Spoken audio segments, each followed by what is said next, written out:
is one of the key topic for the every professional. Let me introduce Dr. Priya Rai. She is one of the senior most librarian, especially in the law field. Dr. Priya Rai is the librarian of Justice T.P.S. Chawla Library, National Law University, Delhi, and she has 20 years.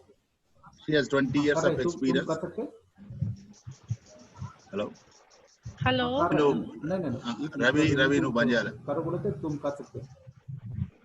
Ravi Banjani. She has more than 20 years of experience and worked in institutions like Guru Gobind Singh Indraprastha University and Indian Law Institute. I'm sure all of you know Indian Law Institute. And she has a PhD in library science.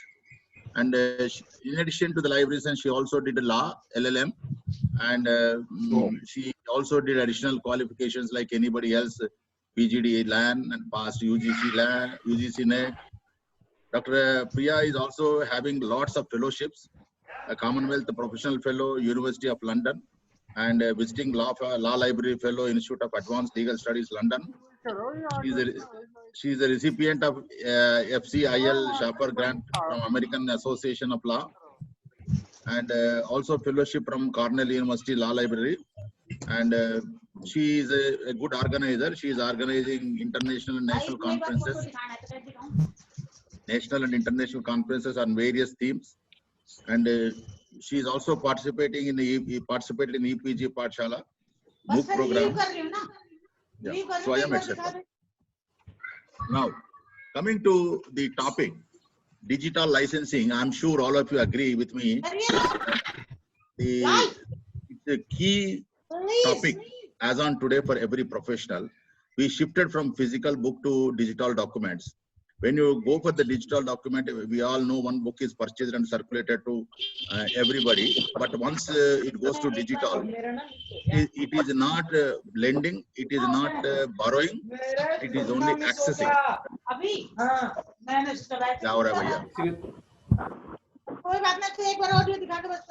mute everybody. Please mute everybody except Sir and Mute everybody, Ravi. Ravi, please. Ravi, please mute everybody.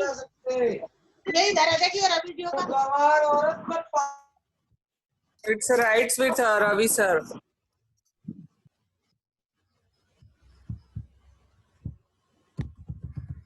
Lakshman Rao sir is muted. Please, Ravi. Open, sir. Open, Karan. You are okay. Unmuted. Okay. Can you hear me now? Yeah, please. Yes, yes, very clearly. Right. Physical book is purchased and it is being circulated among the users, and the book is owned by the library and it can be used at any place. But once it comes to digital documents, it is not the owning, but it is only accessing rights. When you access rights, they give it a lot of conditions, and those conditions will be explained by our host or resource person. And I also request the resource person to say, at least not to forget. One is digital rights, and second is one nation, one subscription, and also the loopholes and conditions which one has to take care while subscribing these digital resources. I can only request her to include these things in her talk. And another important thing is after 40 minutes it will go off and again it will start. So don't go away. And thank you, Priyaji. You have accepted our invitation, and I know you are very extremely knowledgeable, and we welcome you once again. Thank you. Thank you, sir. Ravi, can you see my PPT? Yeah, please, ma'am. Please. Can you see my PPT? Yeah, it's showing, ma'am. Okay, fine. First of all, I would like to thank Lakshman Rao sir for having faith on me that I can speak on this very vibrant topic. Yes, this is a topic of the hour. We all must know what is a license agreement, because this fragile digital environment, it's we are more and more depending upon this environment nowadays, and we can say the continuous advancement of communication media, particularly the internet, which we are dealing with digital objects. The librarians are dealing a lot on softwares and documents, data. they are now accessible to potentially a very large audience. And even though part of these assets may be made freely available, we can copy it very easily. We can, we can change it, and vast majority of them may need to be protected against unwanted and even illegal access of the use.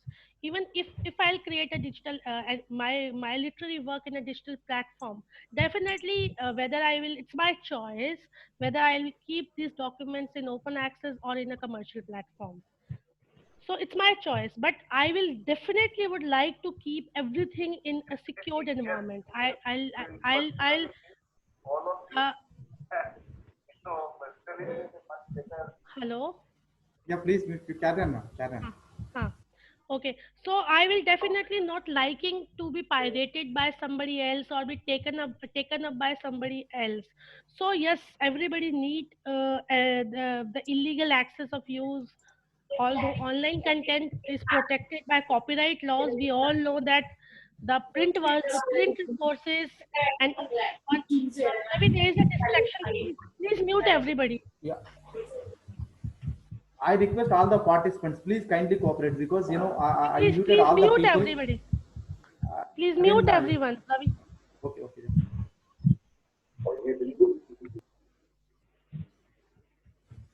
So we know very well that copyright is there, and we thank our legislation for creating such kind of very good legal rights to us for protection all kind of literary work. So yes, copyright is there, but in this fragile digital environment, the policing of the web and catching lawbreaker is very difficult. Even the exploitation of copyright protected work by means of digital media presents both opportunities and risks, I can say. Yes, it is an opportunity that digital informations are there, but at the same time, it's a high risk of many kinds, not only the risk of pirating the content, but also the distribution of fake information, which is in a high way nowadays. Even the students who just enter in, I've seen the students, I do lecturing many school librarians also. I've seen the students when they enter when they are in the school level and the task is given to be, nobody is there to taught them the right way of accessing the information. They go to Google and search all the information. They don't know about the authentication of the web content which is there. They see it and they believe that these things are right because they are available in a literary form. So this kind of exploitation and these kind of things which is available in large context definitely poses a lot of risk to the academic community, because earlier the academic, I think Lakshman Rao sir will be agreed with me very well that during his time literature was there, plenty of literature was there. Yes, access was limited.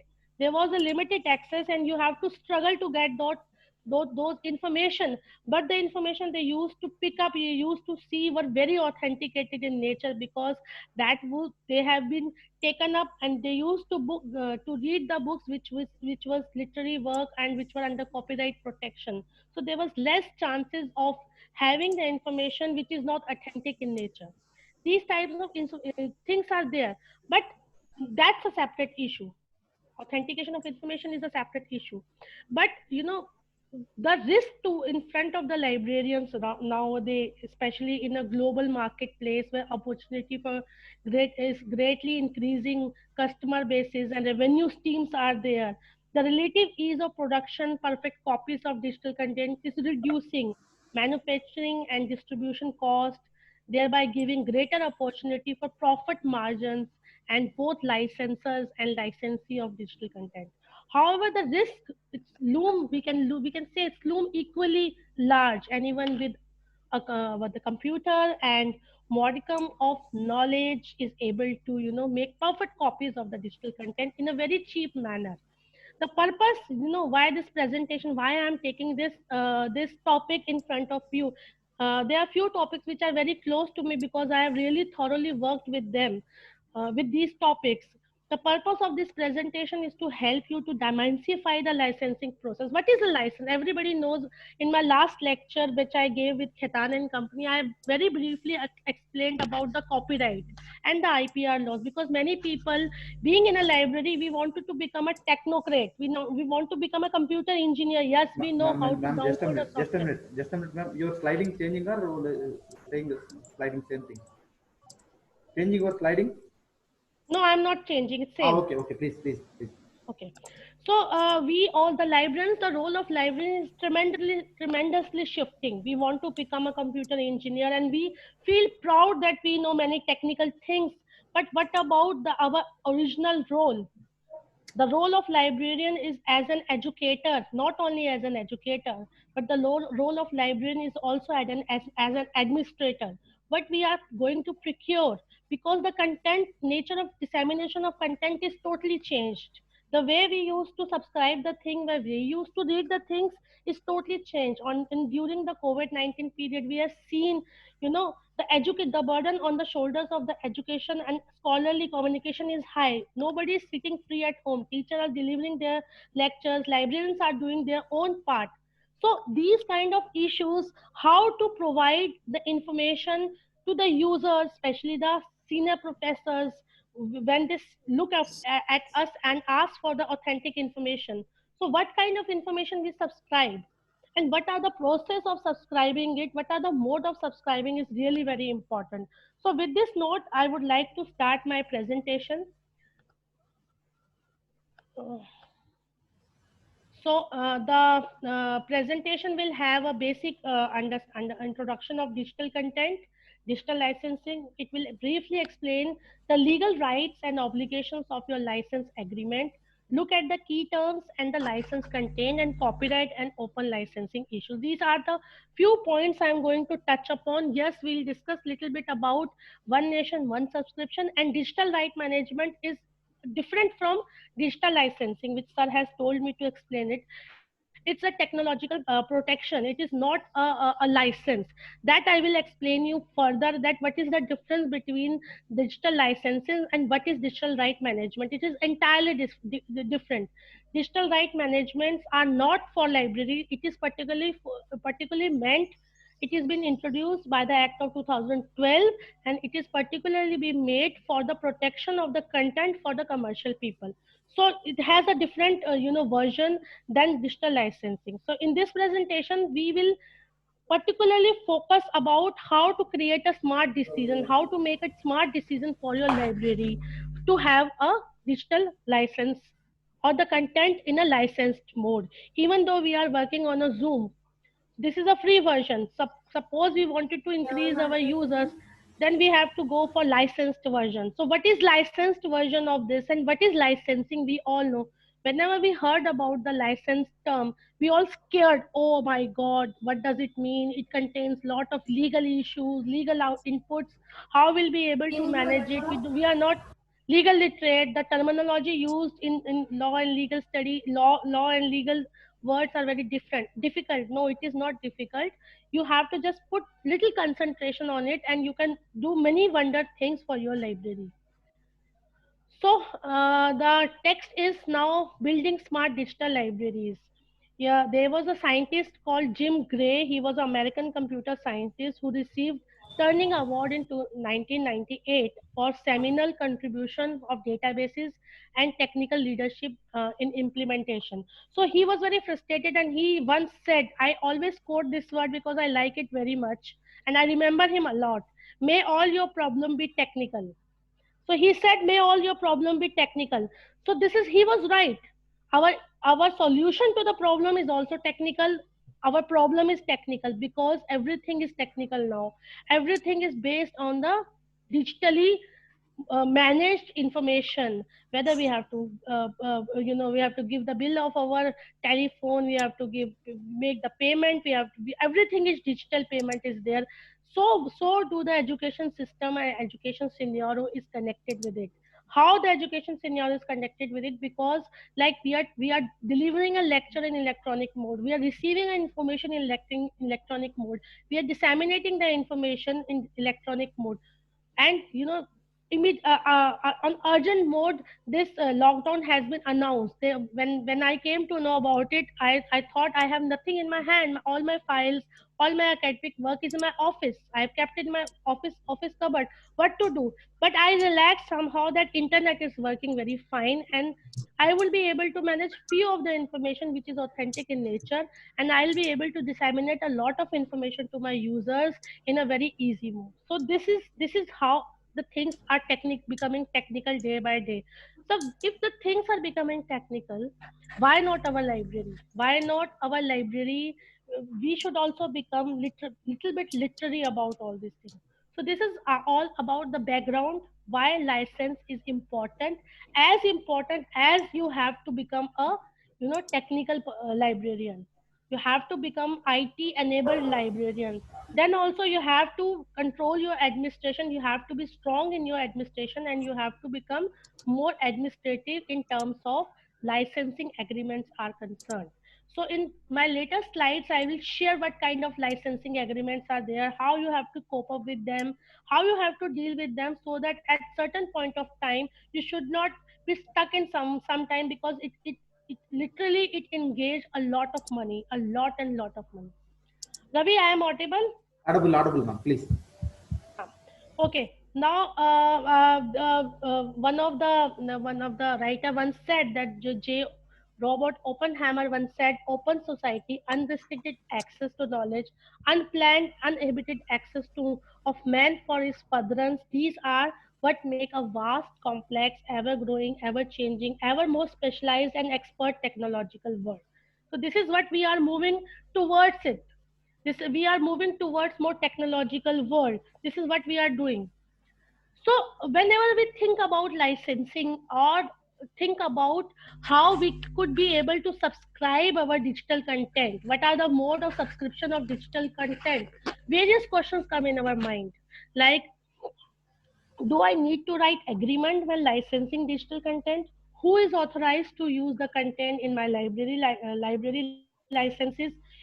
What if the license offered to our library is non-negotiable? Is electronic archiving allowed under our license? What are the legal rights and obligations to our licenses agreement? What is the role of the librarian? License agreement, global aspect of digital licensing, and negotiating the best license to meet our needs, and what are the variety of licensing arrangement which we can use. So these are the questions which come in our mind. But I would like to say one thing here. This sir was talking about, Lakshman Rao sir was talking about one nation, one license. Sir, I am very much agreed with you what you have said very clearly, one nation, one license. But when I go through the literature and I try to, scroll out how we will be able to achieve one nation, one license, then I come to know about various literature which talk about not only nation, one license, it talks about the global licensing. Why I will like to explain here a little bit about why we have to think about not only one license, one nation, one license. We have to talk more about global licensing. We have to move forward towards the global licensing. This could mean that, what does it mean?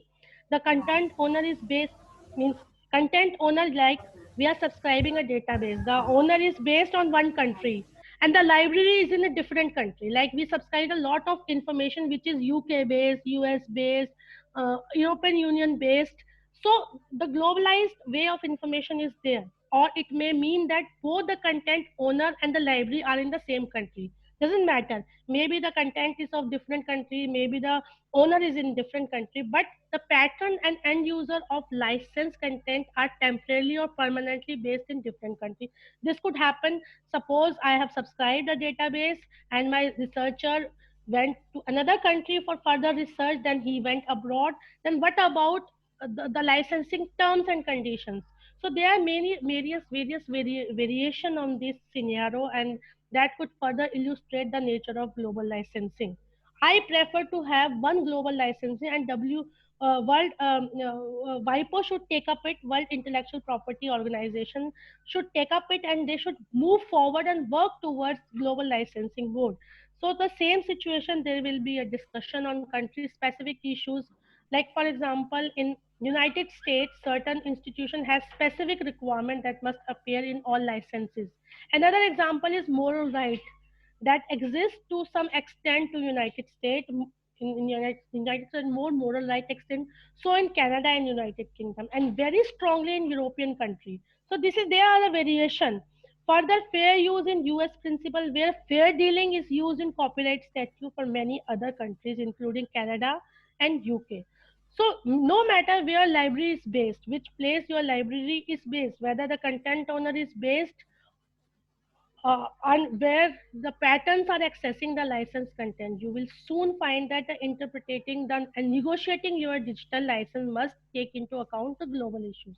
So this is one of the main feature we can think about, that in spite of going for one nation, one subscription, we should that's a separate issue that should be taken by the consortium agencies like Inflimnet and all.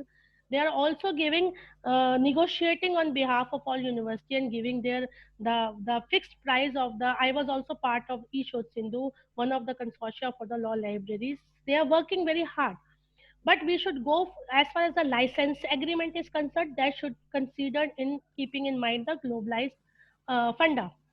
So now come to a very important topic, licensing. So I hope that many of you doesn't know what is the licensing.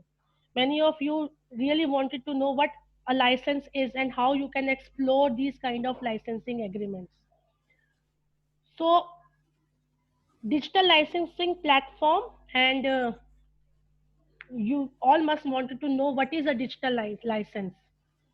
So we will discuss in this slides what is a license. Basically, we can say that license is totally legal binding contract. A license between the library and the publisher is a contract. We can say it is a contract between two parties. Or if you license digital materials like books, treatises, periodicals, textbooks, license agreement will set out the conditions of use of digital content at specific price for specific period. This is what is a license, and agreement will continue the terms and conditions that you have agreed upon. You all will be agreed with me that during earlier time, it was the librarian who used to negotiate the terms and conditions. What a license condition should be, and what you want, how you want the information to be procured. But as far as digital scenario is concerned, you don't have a choice of giving your terms and conditions. Otherwise in a different mode, it is the publisher who give you the terms and conditions under which they allow you to access, the content which is there. They give you the terms and conditions on their behalf. So the purchase outreach usually required a license agreement to be placed for procurement of e-resources especially. So this is basically a license agreement. I also explained in my earlier presentation with Ketan and company with different type of license and how they can be explored. So, as far as license is concerned, there are different types like express written contractual license, shrink wrap license, quick lab license, browse and implied license, and browse wrap license. These are some of the license there for accessing the e-content. The term in internet law refers, like if we talk about the browse license, it agreement covers access or use of material on website and download products. So this is called a browse wrap license. Then implied license is there. If you do not put anything, if you put your content in digital format, and if you do not mention what are the terms and conditions of accessing, it is considered to be provided to the in a public domain mode. Anybody can pick it up. It's considered, if nothing is written, that is, it is an implied license. Anybody can pick it up and anybody can use it up. So you have to be very concentrated. You have, whenever you're putting your content in any of the open source softwares, you have to put the kind of license is there. So there was a case, you all know Google versus, there was a case on Google where Google cache feature that allow use of the access of snapshot of the web page. We all know Google Boosts are there. So the plaintiff filed a case, Mr. Field, that Google has breached breached the contract, and he used his content which was his property, but the court said that he did not mention anything, and that goes as applied license, and he did not choose the word non-archive meta tags in his site. So we have to be very particular. If we wanted to restrict some people, either we have to choose a license, I will explain different type of license, or we have to use non-archive meta tags so that other people should not be able to take it up. Now, what are the different models of license for publishers, librarians, and subscription agencies for electronic resources? There are single academic institution license, academic consortia license, public license, special library license, ebooks journal license, and general model license. This is I have taken up from some of the sites of the publishers, that what kind of license they offer to the librarians for their use. Single academic license, there are two words you are seeing, licensee and the licensor. One means the library and another means the publisher. So licensee desire to use the right, like the library desire to use the right, and the publisher desire to grant the license. This is give and take, a contract between the two. One desire to take and other desire to take in a single format for one subscription to the academic institution. Then academic consortia, you can choose the consortium the license, grant to consortia the license. The publisher can give you consortium license to the users. It could be to like a university has 5 colleges, then he can take a consortium license from him, and all the 5 colleges within that university could be able to access this. Then public library license, it is also the same license. Licensee desire to use the license, and the library permits the publisher desire to grant the license, and it is for the particular public library which is being taken up. Then there is a special library license, or corporate single or multi-site license. It depends upon you. You wanted to take a corporate license or multi-site license. Either you wanted to put it in your we can say in LAN, or you wanted to put it in WAN, or you want it restricted, or you wanted to access it in more sites.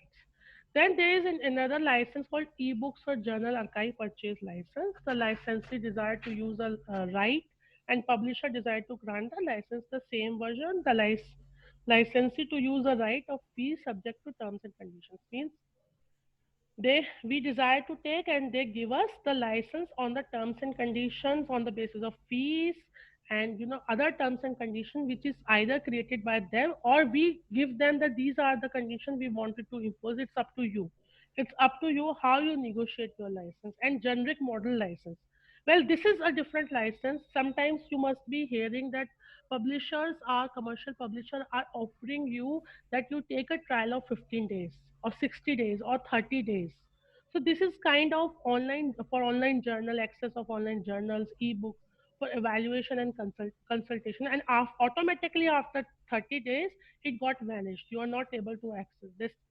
Their digital right management, they access their DRM, and they fix the time period, technological measures, they up to what period they wanted to give free of cost to what person, whether particularly to on IP ranges to the institution or to the librarian. It's up to them. So now digital licensing models for the libraries. So what are the basic different type of licensing models which are there? There is one user concurrence, circulation के लिए there is something else. Then it is for the time period, it is limited to the terms. Then for perpetual, pay per use, and subscription. User concurrence, basically non-concurrent and concurrent with limited number of access. In this license model, the use is permitted for a single per ebook or single license used for loan or printed books. Use is allowed to several users simultaneously for concurrence, and limited number of users are allowed with limited time period. Then limited number of loans, they can restrict up to 25, 20, 50, 100, depend on you how much loan you wanted to access. Or you can choose a model for unlimited loans. You can choose the terms and conditions for how many months you wanted to create a license. Everything which is purchased digitally is called a licensed based subscription. then you can choose for unlimited limitations. You want everything, you want to put in everything for unlimited limitations you can procure. Then you can procure on the model of a perpetual access. Like some ebooks we procured for our library on a perpetual basis. Means perpetual is not defined anywhere, but for a period of 10 years or 20 years, that you have to talk to them what is the definition of perpetuity in their terms. So we have to think of that. Then pay per use, we can also use. Library only pay for the Ma'am, the title time and is going to end. Again, all the please participants are requested reconnect. to please rejoin. The time is end almost not even 1 minute. Please, ma'am, continue. So do we have to rejoin it? Yeah.